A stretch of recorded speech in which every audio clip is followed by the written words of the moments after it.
ప్రసంగి 3:1 ప్రతిదానికి ఒక సమయము కలదు, ఆకాశము క్రింద ప్రతి కార్యమునకు ఒక సమయము కలదు. సమయం అనేది అత్యంత ప్రాముఖ్యం. సమయం సృష్టించబడింది మన కోసమే, కానీ సమయాన్ని సృష్టించిన వానికి దానిలో పెట్టి మనం చూడాలనుకోవడం అది మనకు అవివేకమే అవుతుంది. ఎలాగో చెప్తాను నేను. హబక్కూకు 2:3 అంటాడు కదా, ఆ దర్శన విషయము నిర్ణయ కాలమున జరుగును, అది ఆలస్యమైనను దాని కొరకు కనిపెట్టుము, అది తప్పక జరుగును. హబక్కూకుతో అంటూ ఉంటాడు, ఇశ్రాయేలీలతో మాట్లాడుతూ, యూదులతో మాట్లాడుతూ, నేను మీకు ఒక విషయాన్ని చెప్పా, ఒక దర్శనాన్ని ఇచ్చా, ఒక వాగ్దానాన్ని ఇచ్చా, ఒక పిలుపునిచ్చా. అది నెరవేరడానికి ఒక సమయం ఉంది. ఎవరి సమయం అది? నా సమయం కాదు, మన సమయం కాదు. ఎవరి సమయం గురించి మాట్లాడుతున్నాడు ఇక్కడ? దేవుని సమయం గురించి మాట్లాడుతున్నాడు. చాలా ఉన్నాయి ఇలాంటివి. అపోస్తుల కార్యాల్లో మనం చూస్తాం. అంత్యకాల దినములందు అని మరి ప్రవక్తల గ్రంథాల్లో చెప్పబడిన ప్రవచనాన్ని మరలా జ్ఞాపకం చేస్తారు. అప్పుడు మీ పిల్లలు అలా ఉంటారు, మీ వృద్ధులు, మీ పెద్దవారు, ఇవన్నీ చెప్పుకుంటూ వస్తాడు. అది కూడా ఎప్పుడు? ఒక సమయంలో. ఏ సమయంలో? ఆయన నిర్ణయించిన సమయంలో. మీరు బాగా గుర్తుపెట్టుకోవాల్సింది, ఆయన నిర్ణయించిన సమయంలో. చాలామంది విశ్వాసులు అండి, many believers they just do confuse themself. చాలామంది విశ్వాసులు వారిని వారు కన్ఫ్యూజ్ చేసుకుంటూ ఉంటారు. ఎవరిని గురించి? దేవుని గురించి.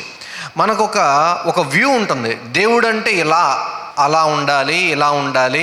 మనందరం సహజంగా భక్తి పారవస్యాలు కలిగిన దేశంలో పుట్టి పెరిగాం. మనందరికీ దేవుడు అంటే విభిన్నమైన ఆకృతులు, మ్యాగ్నానిమస్గా దేవుడు అంత ఎత్తున, ఎంత పొడుగున, ఎక్కువ కాళ్ళు, ఎక్కువ చేతులు మనం ఊహించుకుంటాం. అట్లా అంటే మనకంటే ఎక్కువ, అక్కడ తాత్పర్యం ఏంటంటే మనకంటే బలవంతుడు, మనకంటే ఎక్కువ కలిగిన వాడు, మనం చేయగలిగిన వాటికంటే ఎక్కువ చేయగలిగిన దేవుడిని మనం ఊహించుకుంటాం. సాధ్యమే.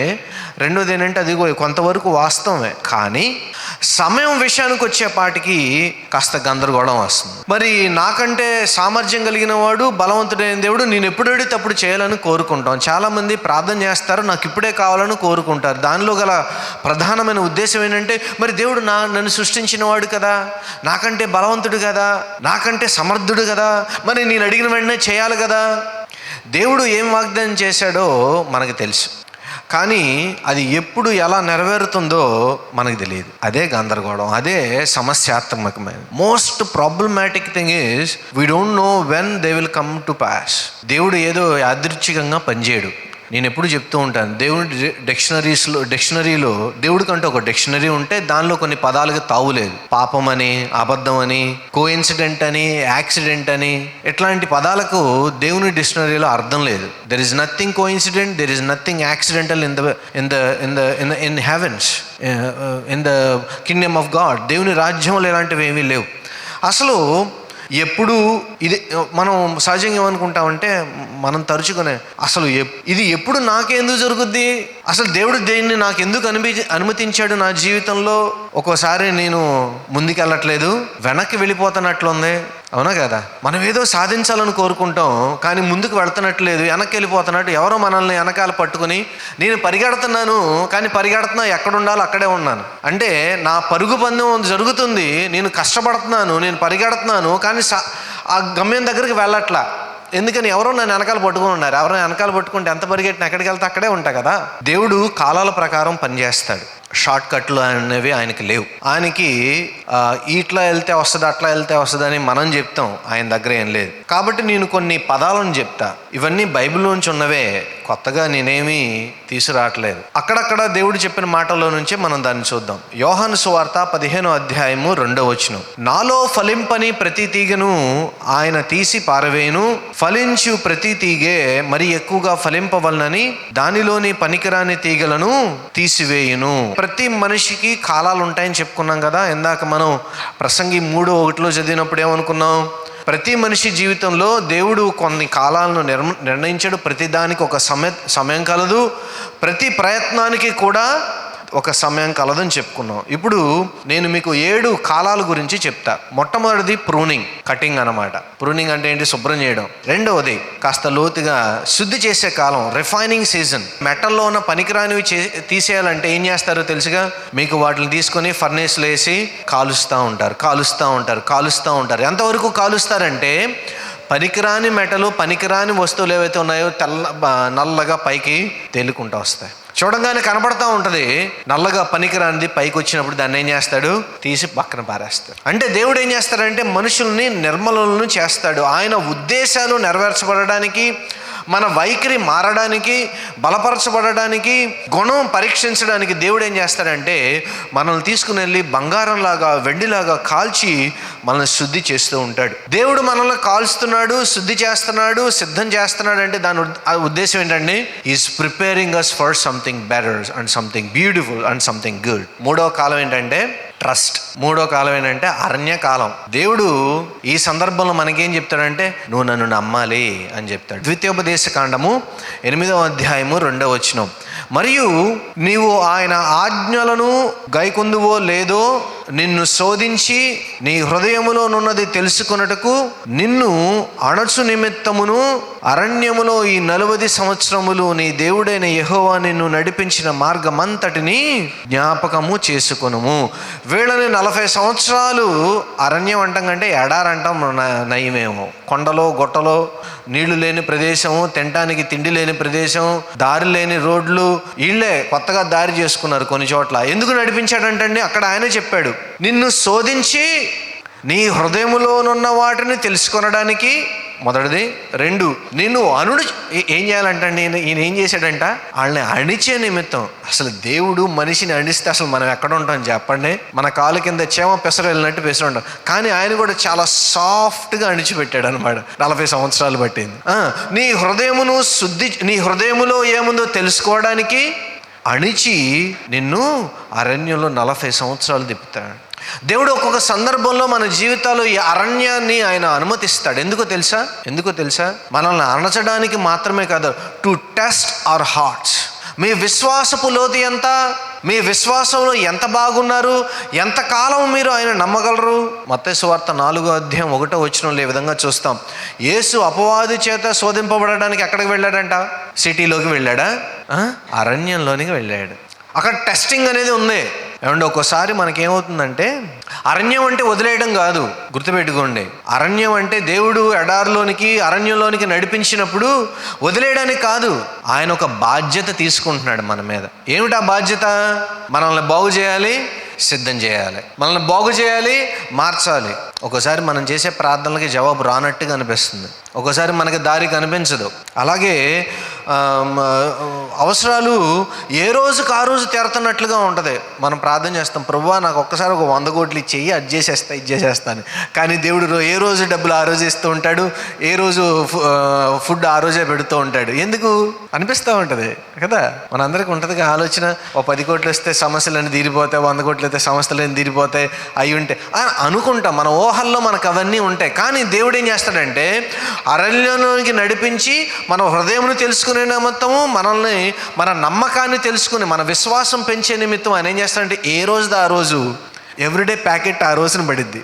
మీకు ఏ రోజు తిండి ఆ రోజు వస్తుంటే మరి ఏ రోజు కష్టం మీరు ఆ రోజున అనుభవిస్తుంటే గుర్తుపెట్టుకోండి, దేవుడు మిమ్మల్ని అబ్జర్వ్ చేస్తూ ఉన్నాడు. He is willingly leading you to the desert. ఒక్కోసారి వ్యవస్థల మీద నమ్మకం పోతుంది. ఎన్నో చోట్ల తిరిగానండి, డాక్టర్ల దగ్గరికి వెళ్ళానండి, వాళ్ళని అడిగానండి, వీళ్ళని అడిగానండి, నాకు ఎవరూ చేయలేదండి. సాక్ష్యాలు చెప్తాం కదా, నేను చాలా మంది దగ్గరికి వెళ్ళాను, ఎవరు నన్ను పట్టించుకోలేదు. నేను చాలా మందిని సహాయం అడిగాను, ఎవరూ నాకు చేయలేదు. నిజానికి వాళ్ళు చేయలేరు. ఎందుకని? దేవుడు నిన్ను ఆ పొజిషన్లో పెట్టాడు. ఒక్కో సందర్భంలో నాకు కూడా ఉండేది. కానీ నేను ఒక విషయం నేర్చుకున్నాను. ఏదంటే దేవుడు నాకు ఎవరి ద్వారాను సహాయం చేయని కారణం ఏంటంటే నన్ను బాగు చేయడం ద్వారా, నన్ను నిలబెట్టడం ద్వారా, నాతో ఒక పని చేయించడం ద్వారా ఆ మహిమ ఘనత కేవలం దేవునికి మాత్రమే రావాలని కోరుకుంటానని నేను గ్రహించి. మనకి మనుషులంగా మనం మనిషి వెంక చూస్తాము, కానీ దేవుడు మాత్రము ఆయన అనుకున్న ప్రణాళిక చొప్పున మన జీవితంలో ఒక్కోసారి ఆ ఒంటరితనంగా ఉండటం, అరణ్యంలో ఉండడానికి ఆయన మనల్ని నడిపిస్తారు. మీరు ఒంటరిగా ఉన్నట్లు అనిపించవచ్చు, కొన్ని సందర్భాల్లో నిశ్శబ్దంగా మీకు కనిపించవచ్చు. కానీ గుర్తుపెట్టుకోండి, అరణ్యంలో కూడా దేవుడు మీకు దగ్గరగానే ఉన్నాడు. అరణ్యం అనేది ఏం చేస్తుందంటే కొన్ని విషయాల్ని బయట పెట్టిద్ది. ఎలాంటి విషయాల్ని బయట పెట్టిద్ది? మనం ఎటువంటి వారమో బయట పెట్టిద్ది, మన తోటి వాళ్ళు ఎటువంటి వాళ్ళో బయట పెట్టిద్ది. అవునా? మన విశ్వాసం ఎలా ఉంటుందో బయటపడుతుంది. అలాగే దేవుడు ఎటువంటి జీవనాధారాన్ని ఇస్తున్నాడు కూడా అక్కడే మీరు నేర్చుకుంటారు. You will trust more on God, you will know him more. అబ్రహాంకి అన్నీ ఉన్నప్పుడు పేర్లు పెట్టాడా దేవునికి? మోషే దగ్గర అన్నీ ఉన్నప్పుడు పేర్లు పెట్టారా? మీరు చూడండి, దేవునికి పెట్టబడిన నామాలు ఏవైతే ఉన్నాయో, యెహోవా రోహి, యెహోవా రాఫా, ఈ పేర్లన్నీ ఏవైతే ఉన్నాయో వాళ్ళు కష్టమును ఎదుర్కొని దేవుణ్ణి తెలుసుకున్న తర్వాత పెట్టిన పేర్లు అవి. అన్నీ బాగున్నప్పుడు పెట్టిన పేర్లు అవి కాదు. So if you are in that season, God is going to reveal you something better. మీరు తెలుసుకున్న దానికంటే గొప్పదాన్ని దేవుడు మరొక దాన్ని మీకు బయలుపరచడానికి సిద్ధంగా ఉన్నాడు, మిమ్మల్ని నడిపిస్తాడని తెలుసుకోండి. 4వ సీజన్ ప్లాంటేషన్. అబ్బాయి ఎంత బాగుంటుందో చూడండి. మరి ప్రసంగి 11వ అధ్యాయము 6వ వచనం, ఉదయమందు విత్తనమును విత్తుము, అస్తమయమందును నీ చెయ్యి వెనుక తీయక విత్తుము, అది ఫలించును ఇది ఫలించును, లేక రెండును సరి సమానముగా ఎదుగును, నీ వెరగవు. నువ్వు ఉదయం విత్తు, మధ్యాహ్నం విత్తు, రెండు సరి సమానంగా ఎత్తు. రెండు ఏది వస్తుందో నీకు తెలియదు, ఒక్కోసారి రెండు కూడా రావచ్చు. ఎందుకని? దేవుడు కూడా అంతే, విత్తేటప్పుడు ఒకదాన్ని విత్తాడు. ఆయన కొన్ని వందలుగా, వేలగా, లక్షలుగా విత్తుతాడు. తన వాక్యాన్ని విత్తినప్పుడు ఒకసారి ఇప్పుడు ఎంతమందిలో విత్తుతున్నాడు చూడండి. ఈ ప్రపంచంలో ఎంతమంది మనసులో ఒకేసారి విత్తబడుతుంది? గలతీ పత్రిక 6వ అధ్యాయం 9వ వచనంలో మనం చూస్తాం, మనము మేలు చేయుటయందు విసుకక యుందుము, మనము అలయక మేలు చేసితమేని తగిన కాలమందు పంట కోయుదుము. విత్తినప్పుడు వచ్చే కష్టము, విసుగు మామూలుగా ఉండదు. మీరు ఎంతమంది వ్యవసాయదారు కుటుంబాల నుంచి వచ్చారో నాకు తెలియదు, కానీ విత్తిన తర్వాత నుంచి ఎంత ఆతురత పడిపోతాడో విత్తిన వ్యక్తి, అది ఎదగడానికి చూసేదాకా. వచ్చిద్దా రాదా, దానికి ఏం మందు పెట్టాలి, ఎప్పుడు నీళ్లు కట్టాలి, ఎప్పుడు గట్టు కట్టాలి, ఎప్పుడు కలుపు తీయాలి, కలుపులు తీయడానికి ఎంత ఖర్చు అవుద్ది, ఎంతమందిని పిలవాలి, మరి ఎన్ని హెక్టార్లు ఉంటే ఎంత అవుద్ది, ఎన్ని ఎకరాలు ఉంటే ఎంత ఖర్చు అవుద్ది, ఎన్ని లీటర్లు కొట్టాలి. ఇప్పుడు డ్రోన్లు వచ్చేసినాయి. ఆ మధ్య నేను వెళ్తా ఉంటే చూసాను, నేను డ్రోన్లతో మందులు కొడుతున్నారు, చాలా బాగుంది. డ్రోన్లతో సోలార్ ప్యానల్స్ కడుగుతారు, చాలా బాగుంది చూడడానికి కదా. అంటే డ్రోన్లు మందులు చల్లుతున్నాయి, సోలార్ ప్యానల్స్ మీద ఉన్న దుమ్ములు కూడా కడుగుతున్నాయి. ఎందుకంటే ఎత్తున పెడతారు కదా షెడ్ల మీద, కంపెనీల మీద. విత్తనం విత్తినప్పుడు పెద్ద సౌండ్ ఏమైనా ఉంటుందా? సౌండ్ ఏముంటుందా? చాలా క్వైట్గా, ఎవరో కనపడదు. ఏంటి ఏది పని లేనట్టుగా ఏదో ఎట తీసుకున్నట్టు జల్లుతున్నట్టుగా ఉంటుంది. ఏదో ఆట ఆడుకున్నట్టు ఉంటుంది. విత్తనం చూసారా మీరు? ఎలా ఉంటాడు, ఎట పెట్టుకుని ఇసురుకుంటాడు, ఆట ఆడుకుంటున్నాడా అన్నట్లు ఉంటుంది. పెద్దగా కష్టం కనిపించదు, చూడటానికి కష్టంగా ఉండదు, కానీ పనిచేసేవాడికి కష్టమే లేదు, అది వేరే సంగతి. అది పెద్ద నిశ్శబ్దంగా ఉంటుంది, రహస్యంగా జరుగుతుంది, తరచూ బోరింగ్గా ఉంటుంది, చప్పట్లు ఉండవు, సాక్ష్యాలు ఉండవు. అక్కడ మిగిలేది ఏంటంటే కేవలం విత్తనాలు జల్లుతున్నట్టే కనబడుతుంది. ఇక్కడ చాలామంది మానేస్తారండి. ప్రత్యేకించి యవనస్తులు ఒకటి మొదలు పెడతారు, అది కంటిన్యూ చేయరు. మళ్ళీ అక్కడ నుంచి ఇంకో దానికి వెళ్తారు, అది కంటిన్యూ చేయరు. అక్కడ నుంచి ఇంకో దానికి వెళ్తారు, అది కంటిన్యూ చేయరు. ఓపిక ఉండదు. చాలా మంది నష్టపోయేది కూడా అక్కడే. జీవితంలో ఒక స్థిరంగా ఒక నిర్ణయం ఉండదు, స్థిరంగా ఒక మాట ఉండదు, స్థిరంగా ఒక పని ఉండదు. ఎట్లా పైకి వస్తారు? విత్తేటప్పుడు అండి, దేవుడు విత్తేటప్పుడు అంతే చాకచక్యంగా, అంతే నిశ్శబ్దంగా, అంతే ఓపికతో ఉంటాడు. మనం కూడా జీవితంలో అటు భక్తిలో ఇది విత్తినా, లేదు అటు విశ్వాసంతో మీరు దైనందిన జీవితంలో మీ చేసే పనులు కూడా కాస్త ఓపిక కలిగి ఉండండి. ఇవన్నీ ఎవరు పట్టించుకోరు. మనిషి ఏం చూస్తాడు తెలుసా? ఫలాలనే చూస్తాడు. కానీ ఫలం రావడానికి ముందు చేసే పనులన్నీ ఎవరు చూస్తారు? గొప్పవాళ్ళు అయిన తర్వాత అందరూ దగ్గరకు వస్తారు, కానీ గొప్పవాడు కావడానికి ఉన్న ప్రాసెస్ ఉందా? అది ఎవరు ఉంటారు మీతో?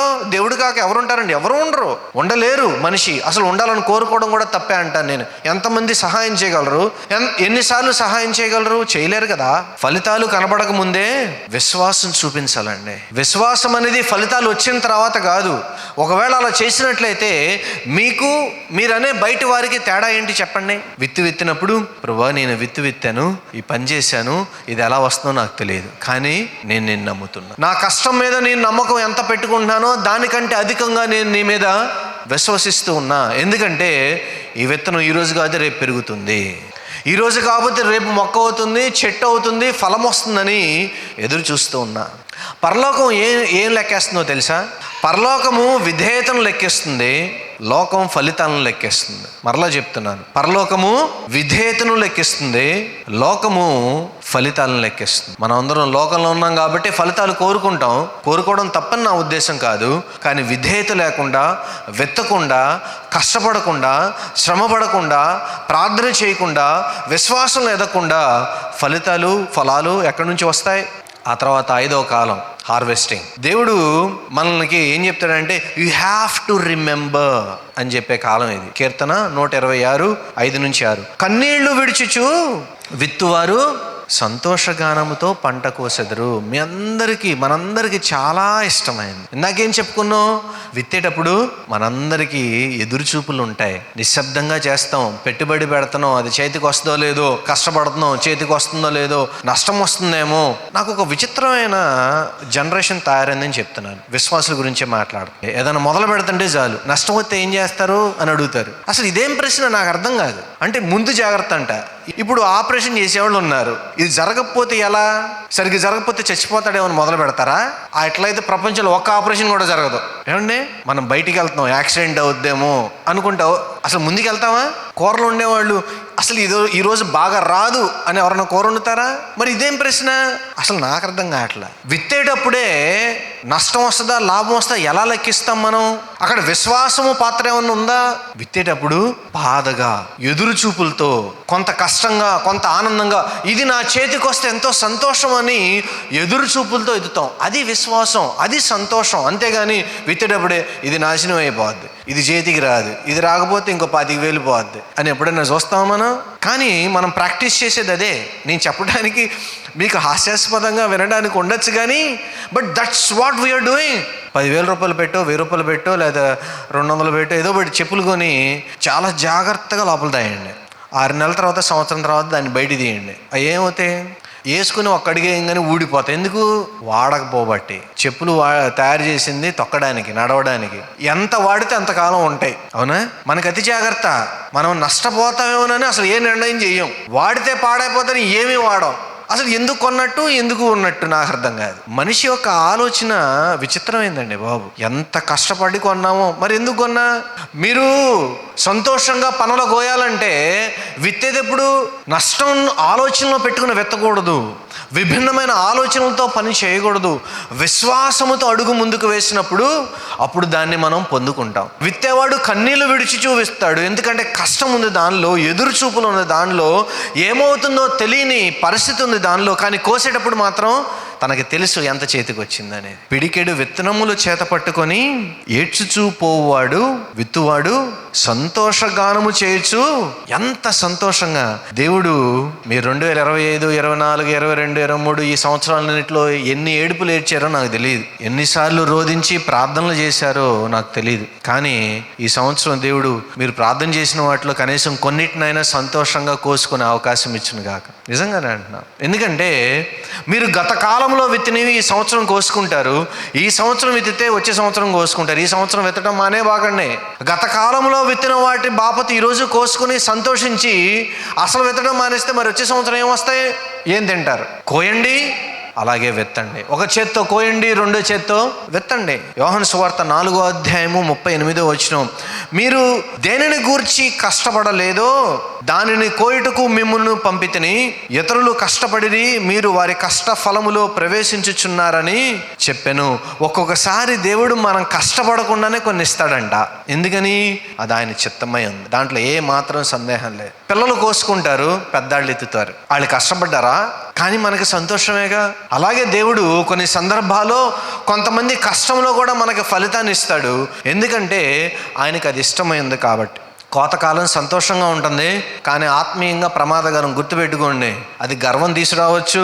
ఇంక నాకు అవసరం ఏముందో దేవుడు జ్ఞాపకం చేస్తాడు. ఒక వ్యక్తి అంట బాగా పండింది ఈ సంవత్సరం కాబట్టి ఏం చేయాలని కోరుకుంటాడు? గిడ్డంగులన్నీ పెద్ద చేయాలని కోరుకుంటాడు. కానీ దేవుడు ఏం చేస్తాడు? ఓరి గర్వపోతా, ఈరోజు రాత్రి నీ ప్రాణం తీసుకుంటే నువ్వేం చేస్తావు అని అడుగుతాడు. గుర్తుపెట్టుకోండి, విత్తినప్పుడు కష్టపడినా కోసుకునేటప్పుడు సంతోషంతో గర్వాంధులమై దేవుణ్ణి మర్చిపోవద్దు. నేను కష్టపడ్డాను కాబట్టి వచ్చింది అనుకోవడం తప్పలేదు. నేను మాత్రమే కష్టపడ్డాను, నేను తప్ప ఇంకెవరో కష్టపడలేదని అనుకోవడం మాత్రం చాలా ప్రమాదకరం. దేవుడు అంటున్నాడు, ఎండిన దినాల్లో నిన్నెవరు మోసారు బాబు అని అడుగుతాడు. అప్పుడు నీకేమీ లేనప్పుడు, నువ్వు ఎండిపోయినప్పుడు, నువ్వు ఏడుస్తున్నప్పుడు, నువ్వు విత్తినప్పుడు నిన్ను ఎవరు పట్టించుకున్నారు? నేను కాదా? కాబట్టి పంట కోత చేతికి వచ్చినప్పుడు పైన దేవుడిని మర్చిపోబోకండి. మిమ్మల్ని దేవుడు మర్చిపోయాడని మీరు అనుకున్నప్పుడు కూడా ఆయన మీ కొరకు పనిచేసి ఉన్నాడు. కాబట్టి గుర్తుపెట్టుకోండి, పంట చేతికి వచ్చినప్పుడు దేవుని సన్నిధికి మీరు తీసుకురావాల్సిన వాటిని తీసుకురండి, దేవునికి అర్పించవలసిన వాటిని అర్పించండి, దేవుని జ్ఞాపకం చేసుకోండి. అది మీకు విధి. 6వ కాలం రెస్ట్. ఈ రెస్ట్లో నూతన పరచబడే కాలం. దేవుడు విశ్రాంతి తీసుకోమన్నాడు. పౌలుకి చెప్పాడు, అయ్యా నువ్వు విశ్రాంతి తీసుకో అని. ఈయన గారు విశ్రాంతి తీసుకోవట్లా. పౌలుతో చేయించుకున్న పని విచిత్రం అండి. దేవుడు ఆయన పిలిచిన దగ్గర నుంచి ఆయా సంఘాలు తిప్పాడు, ఆయా ప్రాంతాలు తిప్పాడు. కానీ విశ్రాంతి ఇచ్చినప్పుడు ఏం చేశాడంటే పత్రికలు రాయించాడు. ఆయన చేయించుకునే పని విచిత్రం. చూడండి, యెషయా 40:31 యెహోవా కొరకు ఎదురు చూచువారు నూతన బలము పొందెదురు, వారు పక్షిరాజుల వలె రెక్కలు చాపి పైకి ఎగురుదురు, అలయక పరిగెత్తుదురు, సొమ్మసిల్లక నడిచిపోదురు. ఇవన్నీ బాగున్నాయి. ఎవరి కొరకు ఎదురు చూసేవారు? ఆస్తుల కోసం కాదు, యెహోవా కొరకు. అలాగే మార్కు సువార్త 6:31 మీరు ఏకాంతముగా అరణ్య ప్రదేశమునకు వచ్చి కొంచెము సేపు అలసట తీర్చుకొనుడని చెప్పెను. మీ శరీరాలకు విశ్రాంతినివ్వండి. అవసరం. దాన్ని ఎడాపెడా లెఫ్ట్ అండ్ రైట్ వాడబాగండి. అప్పుడప్పుడు అంటూ ఉంటాను నేను, మీరు కాస్త దాన్ని గౌరవిస్తే మీకు అది సహకరిస్తుంది. ఎవరిని? ఈ శరీరాన్ని. ఈ శరీరాన్ని గౌరవించలేదనుకోండి, అది మీకు సహకరించదు, మూలబడేద్ది. అప్పుడు ఏం చేస్తారు? కాబట్టి రోజుకి కనీసం 6 గంటల విశ్రాంతి, తినవలసినవి తినండి. వయసు పెరిగి ఉపవాసాలు చేయలేకపోతే దాన్ని మానుకోండి. చక్కగా ఉపవాసం చేసిన వాళ్ళు చేశారు, ఎంతో కొంచెం తినడం, ప్రార్థన చేసుకోవడం, మీరు చేయగలిగిన పనులు చేయడం. విశ్రాంతి అత్యంత ప్రాముఖ్యమైనది. ఇంకో విషయం చెప్పనా, విశ్రాంతిలో దేవుడు మనతో మాట్లాడతాడు. అసలు ఎప్పుడు పరిగెడతా ఉంటండి, ఎప్పుడు మాట్లాడాలి మీతో? ఎప్పుడు అటు ఇటు ఆ బిజీ ఈ బిజీలో ఉంటే, మీ ఆత్మను మీ మనసును ఎప్పుడు బిజీగా ఉంటే దేవుడు ఎప్పుడు మాట్లాడాలి మీతో? దేవుడు మాట్లాడితే మానసికంగా ఎదుగుతామండి. క్యారెక్టర్లో మనలో మార్పు వస్తుంది. ఆ తర్వాత ఆత్మీయంగా సున్నితత్వం వస్తుంది. దేవుడు మనతో మాట్లాడే అవకాశం ఉంటేనే, పరిశుద్ధాత్ముడు మీతో మాట్లాడే అవకాశం ఉంటేనే మీకు ఆత్మీయమైన సున్నితత్వం పెరుగుతుంది. అదేవిధంగా మీరు ఎటు వెళ్ళాలో మీకు ఒక దారి దేవుడు చూపిస్తాడు. ఆ దర్శనంలో లేదు, మీరు వెళ్ళే దారిలో ఓ దృష్టి. మీరు విశ్రాంతి తీసుకోకపోతే మీ శరీరం బలవంతంగా మిమ్మల్ని విశ్రాంతి తీసుకునేటట్లు చేస్తుంది. జాగ్రత్త సుమ. 7వది చివరిది, వేరులూనుకునే కాలం, స్టే. దేవుడు నిలిచి ఉండు అని చెప్పాడు. దేవుడు కొన్నిసార్లు ఏం చేస్తాడంటే, నువ్వు ఎక్కడున్నావు అక్కడ ఉండవయ్యా అని చెప్తాడు. కొలస్సీ పత్రిక 2:7 మీరు నేర్చుకొనిన ప్రకారముగా విశ్వాసమందు స్థిరపరచబడుచు కృతజ్ఞతాస్తుతులు చెల్లించుట యందు విస్తరించుచు ఆయన యందుండి నడుచుకొనుడి. స్థిరపరచబడడం, కృతజ్ఞతలు చెల్లించటం, ఆయన యందు నిలిచి ఉండడం. అలాగే కీర్తనలు 1:3 మనందరికి బాగా తెలిసిన వచనం. అతడు ఎవరు? నీతిమంతుడి గురించి మాట్లాడతాడు. అతడు నీటి కాలువల ఎవరను నాటబడినది ఆకువాడక తన కాలమందు ఫలమిచ్చు చెట్టు వలె నుండును, అతడు చేయునదంతయు సఫలమగును. వేళ్ళూనుకునే కాలం నెమ్మదిగా ఉంటుంది, కనబడకుండా ఉంటుంది. కానీ తుఫాను వచ్చినప్పుడు దాని లోతు వేళ్ళూనుకోవడం వల్ల స్థిరంగా నిలిచి ఉంటుంది. భక్తిహీనులకి భక్తి పరులకి తేడా అదే. కౌరవ కుమారులు ఒక రోజున ప్రార్థన చేస్తారు, ఇదేంటిది, మేము ఎంత భక్తిగా ఉన్నాం, మాకేమీ లేవు, తింటాకి లేదు, ఉంటాకి లేదు, నుంచోడానికి లేదు, ఆరోగ్యం లేదు, అసలు ఏమీ లేవు, వీళ్ళు మాత్రం బాగా ఉన్నారు. కీర్తనలు చదువుకోండి. మరలా ఒకరోజు అటు నుంచి తిరిగి వస్తుంటే అక్కడ గొప్ప ధనికుడు అయిన ఇల్లు కనబడలేదంట. ఇదేంటి, వీళ్ళు ఇక్కడ పెద్ద ఇల్లు ఉండాలి కదా, ఏమైంది, కనబడట్లేదు. అప్పుడు అంటాడు, వారు పొట్టు వలె కొట్టుకుపోయారు. దేవుడు మనల్ని, నీతిమంతుల్ని, మన వృక్షాన్ని, మన వేళ్ళు అనుకునేటట్లు మనల్ని గట్టిగా నిలబెడతా ఉన్నాడు. ఒక్కోసారి ఇట్లా అంటున్నాను ఏమనుకోవద్దు, ఒక్కోసారి ఒక తరం గడిచిపోతుంది, 2 తరాలు గడిచిపోతాయి. వేళ్ళు అనుకోవడానికి తరాలు ఖర్చు అయిపోతాయి, మనం ఖర్చు అయిపోతాము. కానీ మన పైన వచ్చే తరాలు, మన ముందు వచ్చే తరం, మన పిల్లలు, మన పిల్లల తర్వాత పిల్లలు, వాళ్ళు దేవుని యందు స్థిరమైన జీవితాన్ని కలిగి ఆనందిస్తూ సంతోషమైన పనులు కోసేవాళ్ళలాగా. మరి 1:3 ఇందాక మనం కీర్తనలో చూసాం, ఆకువాడక తన కాలమందు ఫలమిచ్చు చెట్టు వలె వాళ్ళు ఎదుగుతూ, వాళ్ళు చేసే ప్రతి విషయంలోనూ వాళ్ళు ఎదుగుతూ ఉంటారని. మీరు మరింతగా ఎదగాలి. ఈ కాలంలో మీరు మరింతగా వేళ్ళు అనుకోవాలి. ఇవి గుర్తుపెట్టుకోండి. ఈ కాలం ఒకదాని తర్వాత ఒకటి వస్తుందని మీరు అనుకోవద్దు. ఒక్కోసారి అన్నీ కలిసి ఒకే సంవత్సరం వస్తాయి, ఒక్కోసారి 2-3 కలిసి జరుగుతూ ఉంటాయి. ఒక్కోసారి దేవుడు అరణ్యంలో నడిపిస్తూ ఉంటాడు. అలాగే అరణ్యంలో నడిపిస్తూ వేళ్ళు, మన విశ్వాసం అనే వేళ్ళు ఊనుకునేటట్టు కూడా చేస్తూ ఉంటాడు. 2-3 కలిపి ఒకేసారి జరగచ్చు. కానీ దాని ఉద్దేశం ఏంటో తెలుసా? దేవునిలో మీరు దాచబడుతూ ఉన్నారు. దేవుని యందు దాచబడినది మనుషుల చేత కదల్చబడలేదు. గుర్తుపెట్టుకోండి, దేవుని చేత దాచబడినది మనుషుల చేత కదల్చబడలేదు. Lord will change the seasons in our lifes.